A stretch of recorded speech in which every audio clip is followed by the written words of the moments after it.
Bom, então a primeira coisa é pegar o código que você fez e eu vou colocar dentro do AWS Amplify, tá? Vou mostrar como é que eu faço isso geralmente hoje. Beleza, então. Tô abrindo aqui minha conta no AWS.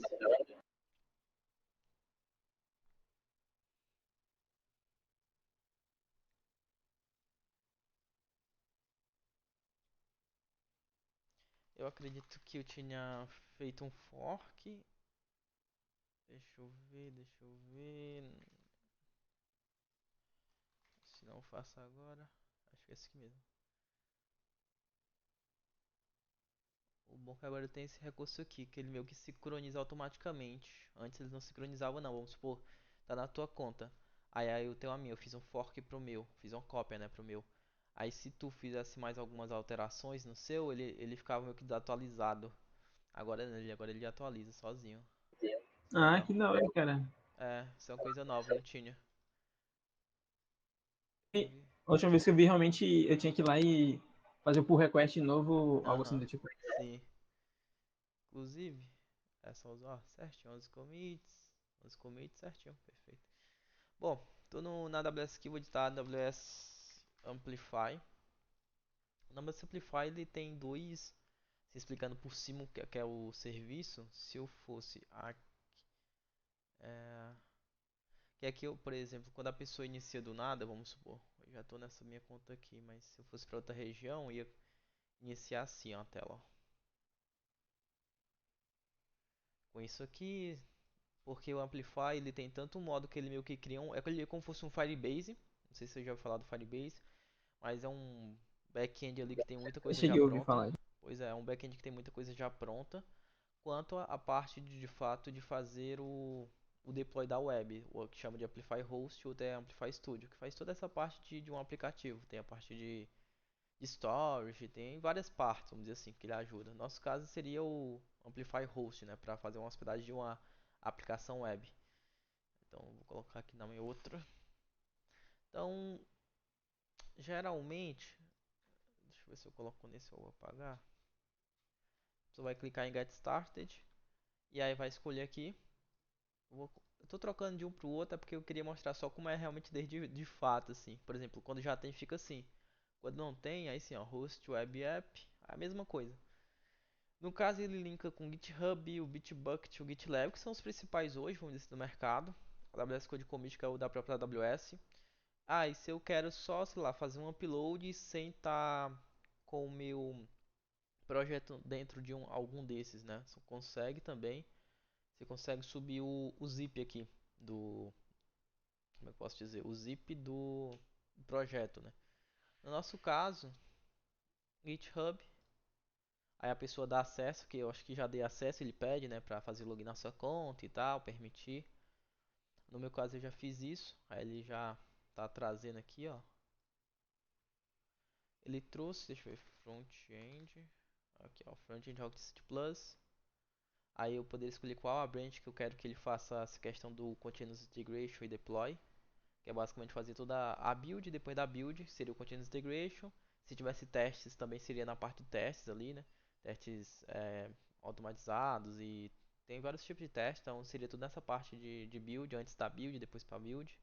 E a parte de deploy, de fato, que chama de Continuous Deploy, seria a parte de fato que ele publica, né, dentro do servidor. No nosso caso aqui, geralmente eu trabalho com, não sei se você já ouviu falar sobre monorepo. Monorepo basicamente é quando eu tenho, você já ouviu falar?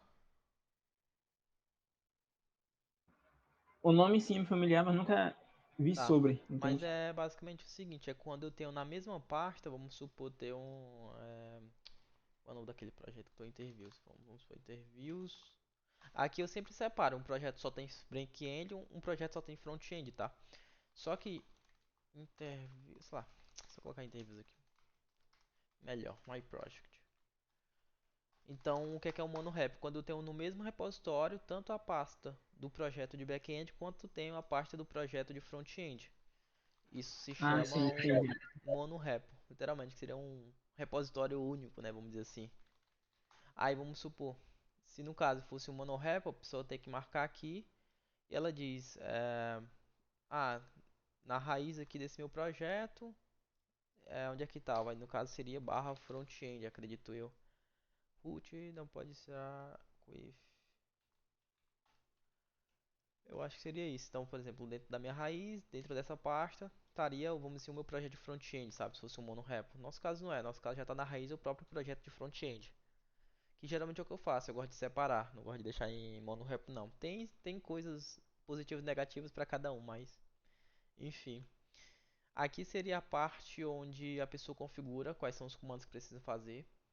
Por padrão, por exemplo, é, geralmente nem mexo nisso. Por padrão é exatamente isso, npm-ci ou npm install, npmi, enfim, é só questão de instalar aqui a questão dos pacotes. Depois o comando no nosso caso, se tivesse, por exemplo, nossa, no nosso, nem sei se eu tô gravando, pra falar a verdade, tô gravando, só um minutinho, tá? Só te dar uma ligação aqui. Deixa eu continuar aqui, beleza. É, então, por exemplo, deixa eu fazer isso aqui, isso aqui. Então, por exemplo, aqui geralmente se tivesse o passo de teste, né, o comando de teste, por exemplo, a pessoa colocaria aqui, sei lá, traço npm run test, sei lá, alguma coisa assim, sabe? Isso aqui depois tem documentação bonitinha também sobre essa questão de comandos aqui. Então, o que cada coisa faz e tal, enfim. Geralmente é isso aqui mesmo, geralmente é instala, né? No cancela. Então geralmente então instala e dá um npm run, por exemplo. Se eu for aqui no seu package, é, é isso mesmo. Você vai em npm start, depois npm build. E aí, qual é a pasta que é gerada a build? Eu acho que é a. Não lembro agora. Eu acho que eu tenho esse projeto. Dist, acho que gera na Dist, se não me engano, a build. Dist, né? Deixa eu verificar aqui. Eu acho que eu tenho esse projeto baixado sim. Mail, change, front. Ah, você alterou o nome, né? Se não me engano. Deixa eu baixar aqui de novo. Ah, que aí nós já verifica isso também. Git. Porque, por exemplo, cd frontend, npm, por exemplo, npm install. Porque, por exemplo, aqui na última coisa ele fala que. Aqui, ó, a base directory, que seria onde de fato fica a build gerada. Se fosse em outro diretório ou na própria raiz, se fosse na raiz seria ponto, né? Seria um ponto. Se fosse em outro diretório, eu colocaria o nome do outro diretório, entendeu? Nessa parte de base directory. E nesse caso aqui, ó, quais são os files que ele vai pegar? Nesse caso aqui são todos os files de todas as pastas. Asterisco, asterisco, barra seria todas as pastas. E esse barra outro seria todos os arquivos que tem dessas pastas. Daria pra definir também, sabe, se eu quisesse. Sim, tô entendendo. É bem parecido também com o Netlify, né? Essa Aham, parte de configuração aí é bem sim. parecida. A maioria no geral, que muda muitas vezes questão de preço, funcionalidades, né, vamos dizer assim. Mas algo principal geralmente em produção, em empresas grandes, é difícil utilizar um Netlify da vida, sabe? Tipo assim, utiliza a AWS, por exemplo, a AWS, Azure, Google Cloud, por aí vai. Essa eu acho que é a principal diferença pra mim, sabe? Eu entendo. Ó, então, se a pessoa quer se preparar o mais próximo possível do mercado, eu recomendaria utilizar uma dessas. Beleza. Então, já sei que é na dist. Essa questão de cache aqui, literalmente é a questão de cache ali do próprio AWS Simplify para toda vez ficar. Ó, beleza, oi deu erro. Eu acho que esse erro, se duvidar, vai dar na hora que for mandar fazer a build, mas beleza.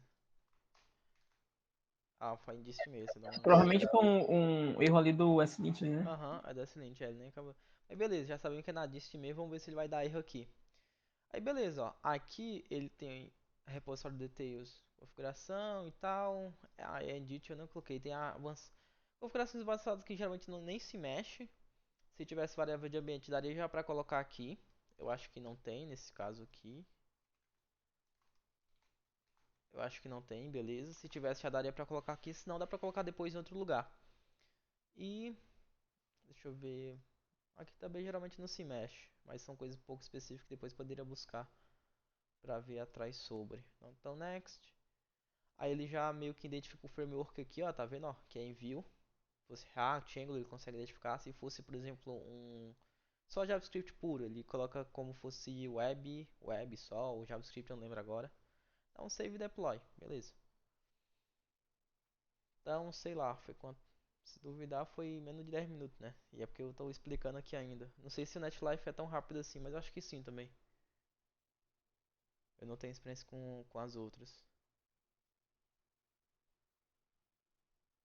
Aí, enquanto tá fazendo deploy, dá pra ver, quando eu entro aqui, aí eu consigo ver os logs. O Netlify também é bem rapidinho também. Ó, consigo ver os logs, teste. A parte de domínio eu consigo configurar domínio aqui, por exemplo, que é bem fácil. Não vou ensinar isso, mas é bem tranquilo aqui também. Ah, notificação, por exemplo, quando a build termina, quando a build ela dá erro, sei lá, alguma coisa assim. Variável de ambiente, se a pessoa quisesse colocar as variáveis de ambiente aqui do front-end. Esse Access Control aqui eu gosto muito, que é tipo, você consegue colocar uma senha para a pessoa acessar ou não aquele site, por exemplo. Ahn, aqui são questões. Essa aqui é mais questão de navegação, é bem específica, que geralmente a pessoa não mexe nisso. E não sei, questão de custom headers. Acho que eu quase não, acho que nunca usei até hoje essa questão de custom headers aqui, de mandar um header diferente. Monitoramento que é importante, que mostra sobre métricas de acesso, de uso, relacionado a requisições, erros e por aí vai. Transferência de dados também, é bem interessante. Dá pra criar alarmes, por exemplo, chegou em, sei lá, 500 mil acessos lá, dá pra, opa, fazer alguma coisa, deixa eu ver se terminou. Então assim, no geral é bem tranquilo. Aqui ó, mostra, aqui mostra, por exemplo, algumas configurações gerais. Amplify Studio geralmente não utiliza, que é mais para parte do back-end. Se a pessoa vai utilizar o Amplify para o back-end. Vamos ver aqui. Beleza, já provisionou lá. Agora está fazendo a build. Se eu for na build, abrir aqui, ele mostra as etapas. Então está rodando o primeiro comando. Que é ó, eu acho que vai dar erro também aqui, ó. Acho que vai dar erro também, beleza. Acho que já deu, pra falar a verdade. Só falta ele atualizar. Ó, beleza, já deu o mesmo erro lá do front-end lá. Então eu consigo ver qual foi o erro, ó, que ele dá o log também, igualzinho. Erro, build falhou, beleza. Então vamos resolver aqui no front-end, aí nós mandamos um novo commit com esse erro corrigido. Aí você já vai ver que ele vai. Eu acho que o NetLife faz a mesma, tá com a mesma coisa, né? Que você faz. É, Manda, sim, assim manda, que você dá um commit, ele no caso já. já altera tudo, né? Isso mesmo. Carrega a nova versão. Boa, é isso. Vamos fazer isso aqui rapidinho. Cadê esse code? Na verdade não precisa, só dar um. Como é que geralmente você resolve esse problema de Anilite? Não entendi a pergunta. Esse problema de SLit, como é que foi? Dá um npm runlit, será? Normalmente eu faço isso. Lint. Vamos ver. Que aí se for isso mesmo, eu mando dar um npm runlit lá no comando também. Aqui, ó. Em geral, não. Se eu quisesse colocar mais um branch, seria aqui. Que aí geralmente tem ambiente de dev e ambiente de prod, o ambiente de QA, por exemplo. Então cada um seria ali uma branch. Build settings aqui, ó. Essa parada de webhook é legal. Vamos lá, aqui em Edit. Vou botar aqui. npm runlit. Lint.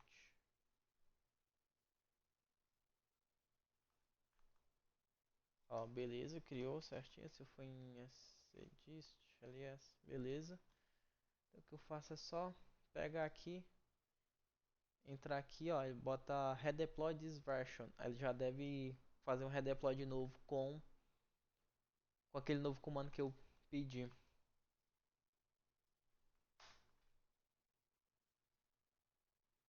Provisionando. E é isso, assim, não tem segredo também não, mas eu acho que pra mim realmente a principal diferença é justamente isso, de utilizar uma cloud que é de fato utilizada dentro das empresas, sabe? Porque eu acho que eu consigo. Mas. Ah, Pode terminar, pode terminar. oi, pode falar. Não, a pergunta seria, tipo, mas se o deploy for para um back-end, tipo, muda, notifica alguma coisa diferente? Tipo, tem que configurar alguma variável ambiente, algo do tipo assim? Se o deploy for para back-end, É, usando o AWS também, né? Se tem, tá. tipo, é um pouco diferente no caso. Geralmente já eu utilizo um outro serviço sem ser o Amplify. O Amplify eu utilizo para front-end. Tem ali aquela parte do o Amplify Studio, que é para você gerar um back-end, né, com algumas ferramentas aqui do Amplify. Mas hoje para front-end eu utilizo o Amplify, para back-end, para hospedagens back-end, geralmente eu utilizo um outro serviço que é o AWS Beanstalk. Dá para ser nele, dá para ser no EC2, se for um back-end com Docker, tem outros serviços também mais específicos. Então, aqui eu sempre uso especificamente para web, tá? Estou entendendo. Acho que antes de entrar aqui nessa conversa, eu estava até ajudando uma pessoa a fazer deploy em um back-end, só que era com .NET Core, que também tanto o .NET quanto o Node, tudo eu utilizo hoje, geralmente, quando é aplicações de pequeno e médio porte, eu utilizo tudo aqui o Beanstalk, porque ele é muito fácil, vamos dizer assim, você escolhe aqui qual é a plataforma, ela suporta essas aqui, e é muito fácil assim a configuração, colocar ele em pé, né, um back-end. Acho que tem vídeo meu também lá no meu YouTube também sobre ele, é bem tranquilo no geral. Que por trás dos panos, tanto o AWS Amplify quanto o Elastic Beanstalk, por exemplo, o Beanstalk eu uso muito para back-end, ele também consegue hospedar front-end? Consegue. Só que é mais difícil, vamos dizer assim, do que o Amplify aqui web, e ele por padrão não te dá esse CI/CD, né? Que é o Continuous Integration, Continuous Deploy. Teria que fazer mais algumas etapas, sabe? Lá no Elastic Beanstalk. Sim, sim. Porque por trás dos panos, o Beanstalk ele usa um servidor, uma máquina virtual. Então, tem que fazer algumas outras configurações, ó. Já está de pé, dá o link aqui. Bom, tá de pé. Se eu fizesse alguma alteração ali, ia reconhecer, ia fazer todo esse processo de novo e já era, entendeu? Ah, Ismael, se eu quisesse ter uma branch de dev ou uma branch de prod, conecta essa nova branch aqui, seleciono qual a branch que vai querer, por exemplo, não tem mais nenhum, né? Mas se tivesse, entendeu? Que é a questão de utilizar um Git Flow da vida, por exemplo. Sim, então é bem simples no caso. É, bem tranquilo. Eu recomendaria usar mais por conta do que eu falei, né? De CWS. De CWS. Ah, tem experiência com AWS? Tem. Quais serviços? Amplify, S3. S3 é para storage, muito usado também. Dá para, por exemplo, hospedar front-end no S3 também, que é o serviço de storage da AWS. Então, assim, é o que geralmente não vai pedir um. Eu acho que você não viu pedir um NetLife na vida numa vaga de emprego, sabe? Se viu, posso estar queimando a língua, mas assim, geralmente eu nunca vi, pelo menos eu. É, normalmente só o AWS é tão Firebase no caso. AWS, Firebase, geralmente quando a galera usa muito aplicativo, Azure e Google Cloud, tipo, não tem muito o que fugir. Oracle e olhe lá, ó, só isso. Beleza, beleza.